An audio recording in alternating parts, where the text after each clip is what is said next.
Hello, all benders and non-benders, and welcome back to Avatar Generations. And today we have got a brand new event with a brand new rate up banner. Before we get started, we are extremely close to 1,000 subscribers. We are less than 100 away. So if you haven't already, please go below this video and subscribe. It would mean the actual world to me. So let's get into this event, the Four Nations Rebels event. Rebels, gotta be my favorite element. Gotta be my favorite element. It's kind of funny because it seems to be the special element rate up event basically, but they're tagging it as Rebels because that does sound a little bit better, I imagine. So let's see what we have here for today. We have got a brand new event currency here, always good. We'll take a look at that shop in just a second. We have a lot of items focused around special / rebel characters. We have clearing the element quest for the special materials. Very simple there. Clearing those same stages with special element heroes on the team. Just a reminder that the special element heroes are the ones with the purple marker that has like a little boomerang in them. So basically, non-benders. That's basically code for non-benders. Your units like Sokka, Kyoshi Warriors, characters like that. You can get some nice Ascension materials for that, always good. We do have some very basic ones here, clearing resource nodes, clearing time nodes. If you're trying to get to that skill token on the kind of month-long event page, this one here, if you're trying to make that final push to this token here and you're almost there like I am, then you definitely don't want to slack on getting these rewards and getting these quests done. Additionally, we do have some very easy ones for spending energy that'll get you a nice little pile of nature stones, never a bad thing at all. Earning gold, you can do that very easily in the pirate domain, and that gold will let you get some summon tickets. Summon tickets, always helpful. Looks like you can get 1, 2, 3, 4 of those. And then spending summon tickets in the in one of the summons. We do have a new banner that we're going to take a look at very soon, but that will get you some extra energy if you need some energy to complete some quests or get some materials. Always good stuff. As usual, while you complete those, you will be getting the event currency here, and we'll take a look at the shop. Nice thing is, always good stuff here. We do have 5 summon tickets, combining with the tickets you can get from the quest. That gives you a total of 9 if my math is correct. Not bad at all to get some free loot. A support ticket, always nice, and then some materials here. More so basic stuff in terms of the golden skip tickets, but the brushes and the food is never a bad thing if you're powering up your relics and your supports. So very, very cool stuff there. And of course, if you haven't already, this event shop is still open as well. This will probably be open for the next week before the next update comes out, which is very exciting. So that's the event shop there. Very simple, very good stuff. We will take a brief little look at the summon shop here, because if you don't have them already, we do have these Kyoshi Warriors in the shop for a very cheap amount of legendary duplicate coins.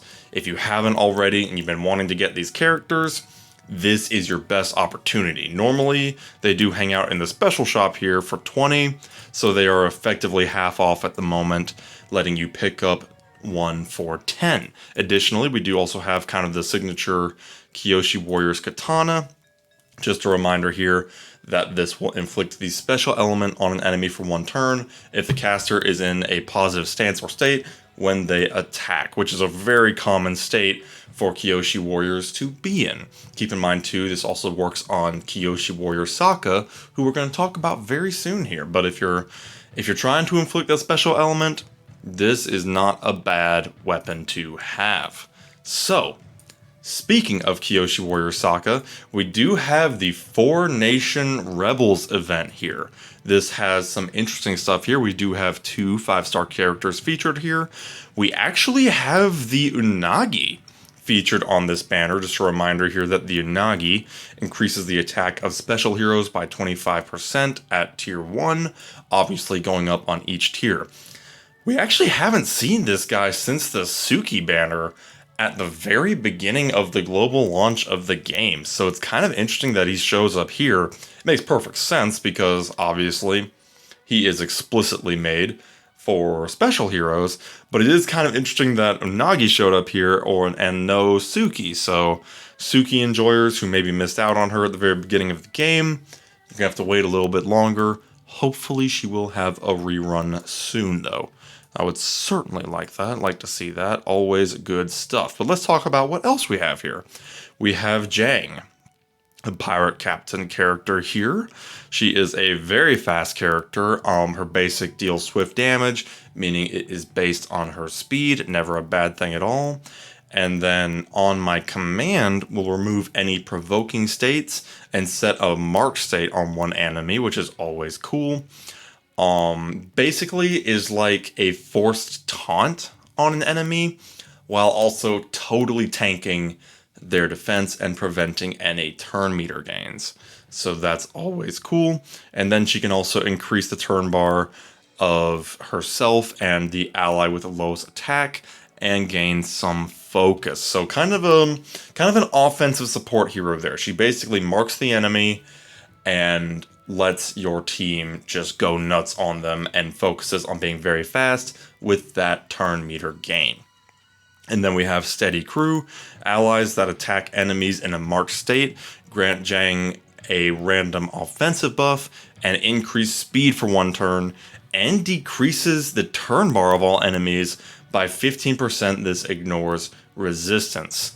So basically, when you're attacking that marked target, it's going to be tanking the enemy's turn bar, which is pretty potent, actually. You can really sneak out some pretty clever stuff there. So good stuff to keep in mind. Also, just before we do get off of her, she is actually a pirate character and a rebel character. That means that even though she is Avatar Aang timeline, she can play very well with Pirate Queen Tegaka, with good old Pirate Man, and kind of that whole team. You can absolutely slot her into your 4th slot if you do need a character. And now we have Kyoshi Warrior Sokka. Very interesting offensive character here. We do have his basic, dealing fierce damage to one enemy, and then granting himself a barrier and the ally with the lowest HP. So he's got some defensive support there, but also he deals fierce damage, meaning he ignores all damage reduction. Now that does include defense. So basically, he will attack and ignore the enemy's defense, dealing maximum damage. And you're going to see why that's so important in a second here. If we do take a look at his advanced Brave Blood, he deals damage to all enemies, so it is an AoE, with a 75% chance to remove positive stances and states from each target. So if you got an Avatar Kyoshi that's in her Vengeance state, of course Pirate Man, other characters who have positive stances and states, this has a relatively high chance of just getting rid of that. Never a bad thing. And then he enters a fearsome state for 2 turns, which lowers the defense of all enemies by 15%. Never a bad thing there. And then, what makes this character very interesting and makes me really want to build him is I Won't Let You Down, his passive ability. Counterattack when an ally is attacked once per turn. Decrease the damage all allies take by 20% for each ally that is in a positive stance or state when the caster attacks. So basically, first of all, he gets a revenge strike when his allies are attacked. If you've seen Avatar Kyoshi at all in Arena, it works exactly like that. You get the little revenge little note there, and then he uses his basic, which, just remember, deals fierce damage and grants barriers. Very important to keep in mind there because that can get very potent very quickly. And then can turn his entire team basically into a brick wall if your team is throwing around a lot of positive stances and states. For 20%, I'm assuming that can go up to 80% if the whole team is in that positive stance. Yeah, that could get very interesting very, very quickly.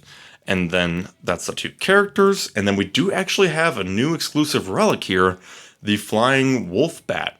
Gain 20% increase to all stats for 2 turns when the caster attacks a marked target.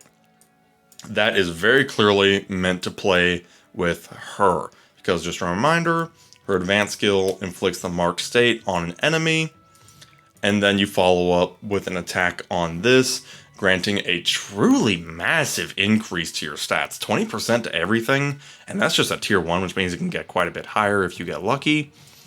Yeah, that can get pretty interesting. That can get very interesting, and this is made for Rebel characters. So that is what we have here. We do have the 50% on Sokka, the 50% on Jang, 50% on Inagi. No other supports right now. It is just the Inagi, and then the 1.5%. I think I'm saying 50%. Wow, 0.50%, 0.5%, 0.5%, 0.5%. And then the 1.5% on the Flying Wolf Bat. I wish it was 50%. That would be nice. That would be really, really nice. Alas, we're rocking at 0.5. But that is okay.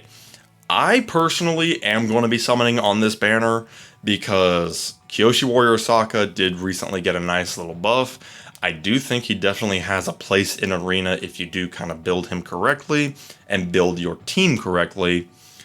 And I just kind of want to build him. I think he's cool.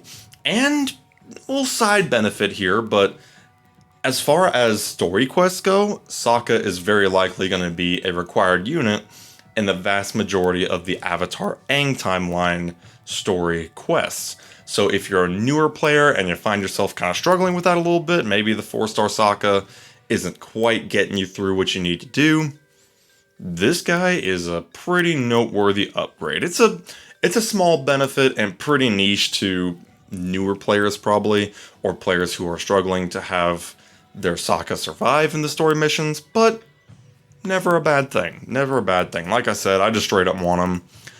And I got challenged by Darkheart in the Discord, challenging my absolutely stellar luck that I've had lately. So I've got to prove that I'm just in general lucky. It's got to not flip on me. If you want to see that, just go to the Discord. We have a good time in there, and I do like to post all my videos in the community tab of that Discord. So always good stuff there. So that is what we have for this event. Some exciting stuff going on, and some very exciting stuff coming soon. According to the developers, we've got some new areas coming soon, I believe, with a new original story quest kind of for beginners. I don't know if current players will get to experience that. I would like to, but we shall see. But for newer players, kind of that updated tutorial mission, always good stuff there. And I believe we're getting some pretty cool UI upgrades and animation upgrades, which I am absolutely looking forward to. And to those of you who have been having issues, the Arena fix is coming. I know a lot of you have had issues not being able to get into Arena at all. It's on its way. It's on its way. It just lasts one more week, and you'll be able to get in Arena and get those extremely valuable rewards. But that is all for today. We shall see you next time. Have a good one.